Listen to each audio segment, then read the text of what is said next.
you know, and it's really kind of funny. But Static Shock is this TV series thing that I had done. One of the things that I loved doing it is they brought my character in with Batman. They had a Batman Beyond or something with Static Shock, and the whole episode was me and the Joker going at it. We were the nemesis in the thing. And the guy who played the Joker is Mark Hamill from Star Wars. Maybe you heard of him. Yeah. And Mark is just so much fun, and he's become such a great voice actor. We're in this, like the studio where all the characters in the episode are in there. We're in the recording room. But they situate Mark on one end, and they situate me on the other, and we're screaming at each other, going, "I'm gonna kill you!" Anyway, that was so fun just to remember that. I was also a fan of the Mortal Kombat series you did. Mortal Kombat. It was a pretty good way. It was that bubble, that weird bubble of time where it was like in the 90s. It's like, yeah, that worked. Great cast. It was a great cast. I played Liu Kang, who was, Mortal Kombat is this kind of Asian. The main guy. Main guy. But there was a great cast. You said Clancy Brown, Ron Perlman, Luke Perry, Olivia Dabo. We were all in the cast, and that was kind of a fun little deal. So it was kind of cool hanging out with these guys, and I run into a couple of them every once in a while. Yeah. Lucky stuff. I've been so lucky to do what I've done. You know, if you have a chance, I highly recommend it because it's so much fun.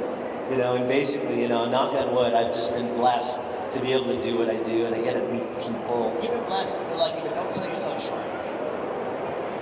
And for everything you've done, Ben, I thank you for your talents, I thank you for the professionalism, and I thank you for all the performances you brought in all these roles, all these years, man.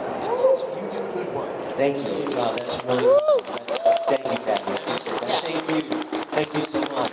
Appreciate that. We started a little bit, we got one or two questions for our audience, and then he'll be right over there going to ask them too, but someone wants to just throw something out. Any questions? All right. Yeah, and then what you got, boss? Seeing what's happening in the industry right now. First of all, what's your name? Well, based on everything that you've seen today, and what's going to happen with platforms, I'm wondering if you can fix that. Yes. Actually, he was asking, with all the things that are going on now, are they going to replace actors? I mean, with CG and all computer AI kind of things, and the answer is yes, they're trying to.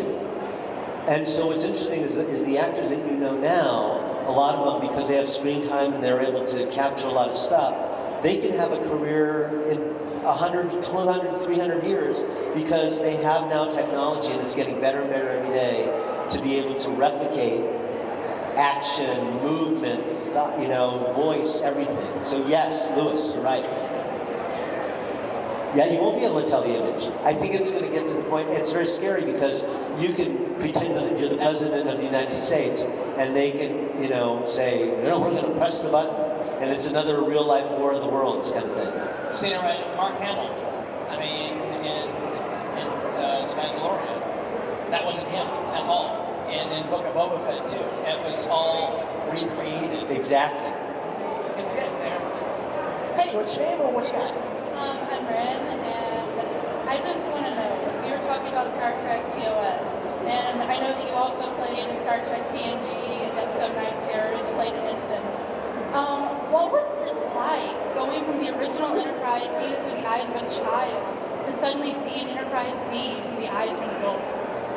You know what's interesting? That's an interesting question. First of all, I'm one of the only living people left who have done an original Star Trek and have come back to do another Star Trek series. There used to be more, like Majel Barrett, who's married to Gene Roddenberry. There was Malachi Throne. There's different people. I'm told now there's only 2 of us.